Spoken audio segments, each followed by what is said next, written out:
ఒకప్పుడు ఈ చెరువు ఎట్లుండేరా, నీళ్లు లేక మొత్తం ఎండిపోయి ఉండే.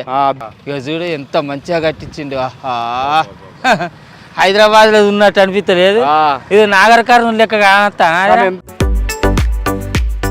ఇప్పుడు ఇక్కడ ఈ ట్యాంక్ బండు, ఇక్కడ మర్యాద చేసిన పనులు అవి ఇవి చూసారు కదా, ఏమనిపిస్తుంది ఆయన చేసిన పనులను బట్టి? హైదరాబాద్లో ఉండే ట్యాంక్ బండు, బుద్ధ విగ్రహం అవన్నీ మా నాగర్ కర్నూలుకు తెచ్చిండు మా మర్యాద. వేరే గాలి ఇస్తుంది, ఇంకా ఏదో గత్ర గత్ర గాలి వస్తుంది అది అంటారు కదా, అవన్నీ ముచ్చట్లే. అంటే మరి ఇప్పుడు కూడా మళ్ళీ భారీ మెజార్టీతో వస్తాడు ఆయన. ఇప్పుడు మర్యన్న ఈ నియోజకవర్గంలో ఎన్నో అభివృద్ధి పనులు చేసిరు కదా, మీ యూత్ అంతా కూడా చూసిరు కదా, ఎట్లా అనిపిస్తుంది మర్యన్న చేసిన పనులను చూస్తుంటే? ఆయన వచ్చినప్పటి నుంచి కూడా నాగర్ కర్నూలు అభివృద్ధి పదంలో ముందుకు దూసుకెళ్తుందని చెప్పవచ్చు.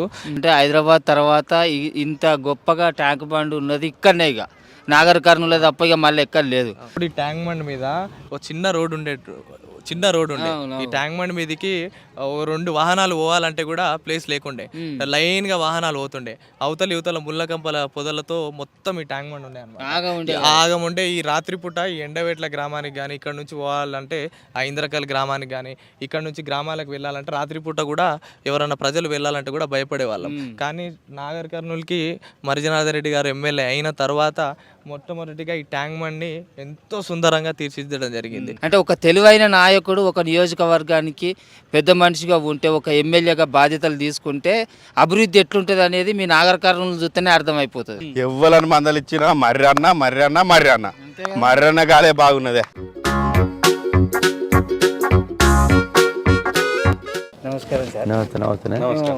పొద్దుటి కాంచెల్లి మీ నియోజకవర్గం అంతా తిరిగినా సార్. తిరిగిరా? మనకు medical college, library, collector office, ఆ రోడ్లు ఇవన్నీ చూస్తే మీట్ మార్కెట్ ఒక 10 ఏళ్ళ కిందట ఎట్లున్నది, ఇప్పుడు చూస్తే అసలు ఇది నాగర్ కర్నూలేనా అని చెప్పేసి అది అనిపిస్తాను. ఒకప్పుడు వలసపోయిన వాళ్ళు ఇప్పుడు మళ్ళీ రిటర్న్ వస్తున్నారు. ప్రధానంగా మా దృష్టి ఇరిగేషన్ మీద పెట్టినాం, అది సక్సెస్ అయింది. జిల్లా ఏర్పాటు చేసినాము, మెడికల్ కాలేజ్ ఇచ్చినాము, టౌన్కి కావాల్సిన అన్ని సదుపాయాలు కల్పించినాం. ఎంత చేసినా కూడా ఇంకా మా సార్ ఇంకేదో చేస్తాడు, ఇంకా మాకు చేయాలని ఆశ తప్ప ఉంటుంది కదా. చేయాలనుకున్నప్పుడు ప్రజల మధ్యలో ఉన్నప్పుడు చేసింది కొద్దిగా, చేయాల్సింది ఎక్కువ అని అనుకోండి, తప్పే ఉంది, తప్పేం లేదు కదా. చేయాలి, ఇంకా తక్కువ చేసింది తక్కువనే చేస్తాం.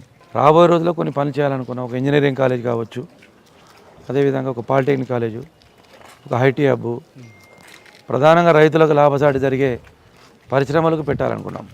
ఇక్కడ పరిశ్రమలు పెడితే ఆ పరిశ్రమల ద్వారా రైతులు పండించే పంటను మేమే మినిమం గ్యారెంటీ ఇచ్చి కొంటాం, ఆ పరిశ్రమలకు ఉంటాయి. దానివల్ల రైతులకు మేలు జరుగుతుంది, దాని తర్వాత ఇక్కడ ఉపాధి దొరుకుతుంది.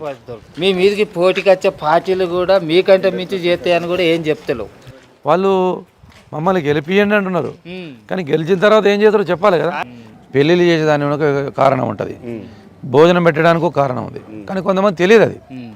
నేను డబ్బులు ఎక్కువ ఇవన్నీ కార్యక్రమాలు చేస్తలేను. దేని కొరకు చేస్తున్నామంటే, ఒకప్పుడు నేను తిండి లేక ఇబ్బంది పడ్డా, అందుకే ఇవాళ నాకు కొద్దిగా వచ్చింది కాబట్టి నేను కొంతమందికి ఆకలి తీర్చే చేస్తే బాగుంటుందని దాంట్లో పుట్టిందే ఈ మర్యాద క్యాంటీన్.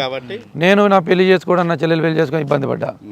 అట్లా నా చెల్లెలు పెళ్లి చేయడానికి ఎట్లా ఇబ్బంది పడ్డానో, ఈ ప్రాంతంలో కొంతమంది పిల్లలు పెళ్లి చేయడానికి ఇబ్బంది పడతారు కాబట్టి అట్లా ఇబ్బంది పడవద్దు అనే ఉద్దేశంతో ఇవాళ మా చెల్లెలు పెళ్లి చేస్తున్నట్టు ఎట్లా బాధపడను అట్లాగే కొంతమంది పెళ్ళిళ్ళు ఇక్కడ ఏర్పాటు చేస్తా.